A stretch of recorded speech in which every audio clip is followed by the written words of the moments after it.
mi videocolumna podcast de hoy. Comenzamos. Argumentación y emociones.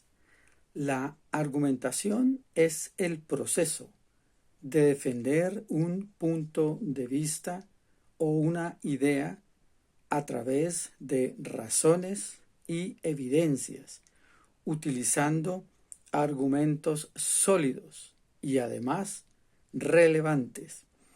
Las emociones son, como hemos venido indicando, reacciones que el cuerpo tiene ante situaciones, objetos o personas y que podemos controlarlas. Siempre podemos controlarlas, gestionarlas, y siendo como es que ambas, argumentos y emociones, están íntimamente relacionados, son entonces muy importantes para entender la dinámica del discurso y la persuasión, que tiene los siguientes elementos: la persuasión, interés, atención, confianza, credibilidad y afinidad.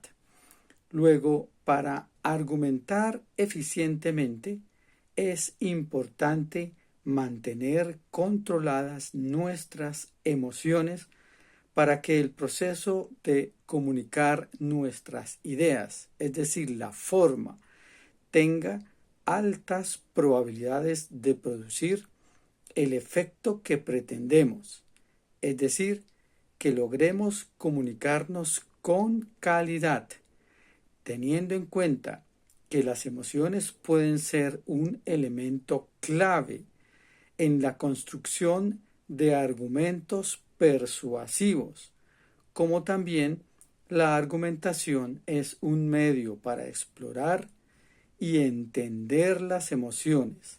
Pueden ser los unos y los otros o las otras discutidos y justificados. Las variables de la argumentación son tesis principal, premisas o razones que sustentan esa tesis principal, evidencias o pruebas de que lo que digo realmente es así, y finalmente, como es obvio, una conclusión. Los elementos que estructuran la comunicación de calidad o comunicación eficiente de nuestras ideas son, mucha atención, las emociones, obviamente, y los sentimientos también, la lógica y la razón. Repito, emociones, sentimientos, lógica y razón. De las emociones ya hemos hablado suficientemente y basta acá con mencionar la educación emocional, es decir, la inteligencia emocional y la inteligencia social. Un buen argumento es claro, coherente, relevante, suficiente y creíble. De otro lado, la lógica, que es la ciencia que estudia la estructura y la forma de los razonamientos con el objetivo de determinar si son correctos, válidos, es decir, cómo razonamos. Y la razón es la facultad de idear, de pensar, de imaginar. Entonces, combinar eficientemente los argumentos y las emociones se conoce como argumentos emotivos e implica, así, el uso de sentimientos y emociones para persuadir junto con la razón y la lógica. Pero atrás se había dicho que los elementos que estructuran la persuasión son los siguientes. Vamos a ver si aquí los tenemos, ¿sí? Interés, que se fijen en usted. Atención, que se fijen más en usted.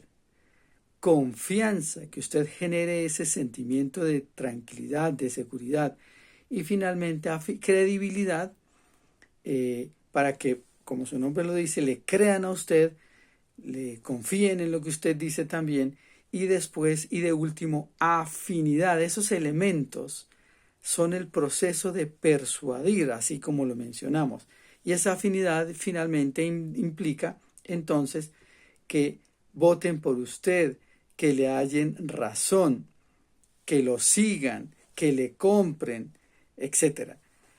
De lo anterior entendemos entonces que el argumento emocional apela, como no puede ser de otra manera, a las emociones de quién o quienes nos escuchan. Recordemos que todos tenemos cerebro y dos hemisferios, hemisferio derecho y hemisferio izquierdo. Y en este hemisferio derecho, es donde se procesan las emociones, los sentimientos, el pensamiento en color, lo que se llama también el pensamiento holístico o integrador, que mira todo en conjunto. Y es a ese cerebro al que, vía argumentación con emociones, tenemos que llegar o se recomienda llegar para persuadir. El objetivo es entonces influir en la opinión o en el comportamiento de los demás. Y eso se llama pensamiento estratégico. Recuerde usted, técnica y táctica. Revise las videocolumnas podcast anteriores y allí está explicado esto también. Se usa así la compasión como emociones, ¿no? El miedo, la esperanza, la ira, etcétera, las emociones y los sentimientos. Esta clase de argumentos se usan en contextos específicos, especialmente cuando se pretende generar empatía, feeling, conexión con los demás. La empatía es la capacidad de entender el mundo de los demás y que los demás entiendan el nuestro y que encontremos puntos en común para llegar a acuerdos. Esa es la empatía, que es una de las habilidades de la educación de las emociones, en especial tanto de la inteligencia emocional como de la inteligencia social o comunicación con los demás. Es una acción o una acción determinada, específica, que alguien haga, quiero decir, para generar esa empatía, que lo sigan y demás. Cuando se argumenta con emociones, se justifican entonces esas emociones o vivencias a través del discurso, que es la argumentación. Como cuando explicamos por qué se siente una emoción particular, o se justifica la validez de una experiencia emocional, o cuando se discute la legitimidad de un sentimiento. Y es importante porque permite analizar la naturaleza de las emociones y cómo se construyen en el discurso y obviamente cómo se justifican. ¿Para qué? Para entender a los demás, que a nosotros también nos entiendan, porque es una cosa de doble vía. Entiendo las emociones y los razonamientos de los demás, pero los míos yo mismo, y que los demás también me entiendan y llegar entonces, como dije hace un rato, a esos puntos comunes. Usan argumentación y emociones quienes, por ejemplo, expresan que han tenido un día terrible, que esta o un postre está o lo haría sentir mucho mejor, o el popular de las mamás, soy su mamá, cuando estamos en comunicaciones fuertes, muy pasionales, muy emocionales, inclusive para influir, que las mamás utilizan esa táctica siempre. Mi sugerencia desde la comunicación estratégica, como coach de comunicación estratégica, es que sobre la base de la educación emocional, una vez más, por eso hemos hablado tanto del tema de la educación de las emociones y sus dos variables, inteligencia emocional o autoconocimiento y control de emociones, y dos, inteligencia social o comunicación con las demás personas, usted comunique, defienda su punto de vista o idea usando siempre, eso sí, los niveles del sistema lógico de creencias propuesto en las anteriores videocolumnas podcast, desde contexto hasta equilibrio, insertando entonces en sus propuestas sus afirmaciones, sus solicitudes, sus objeciones, etcétera, decía insertando el elemento emocional de manera apropiada, que sea el oportuno, en el momento en que se comunica, sutilmente o con la intensidad que se requiera, si es apropiado, sin exagerar, porque si no estaríamos actuando, siempre siendo usted mismo o usted misma. Es decir, de manera ética, manteniendo su personalidad sin actuar ni manipular. O lo que es lo mismo, respetando siempre su dignidad y la dignidad de las demás personas, a su estilo. Pero tenga en cuenta siempre la personalidad de los demás. Recuerde que hemos hablado de las 4 tendencias de personalidad. Es una enseñanza de la programación neurolingüística. Las personas que se basan más en la lógica, es decir, lo que dicen los protocolos, lo que dicen las normas, son súper puntuales, se visten muy elegante, hablan con un tono firme, esperan que los demás lleguen puntuales y si no se molestan. Son las llamadas personalidades cuadriculadas que cuando son pues muy intensas generan roces con otros tipos de personalidad. Otra, además de la azulológica, es esta otra porque están codificadas además por colores, la verde o de forma, que son un poquito parecidas a las azules, pero no tanto, son estrictas, pero no tanto, ceden. Y otras que son contrarias, además de la lógica o de la forma, es la amarilla o de creatividad, que se dedica más a inventar, a ingeniarse, a diseñar cómo se hacen las cosas.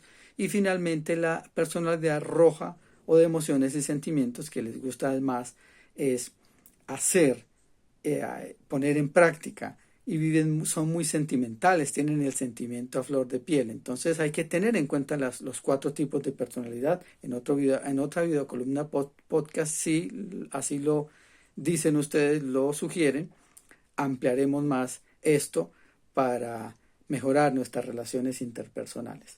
Entonces decía que hay que mantener muy en cuenta la personalidad de los demás.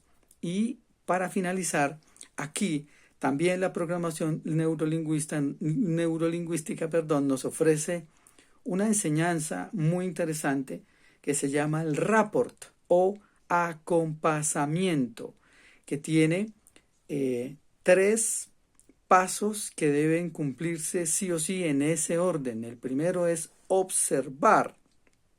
¿A quién? A los demás. Observar cómo son en instantes.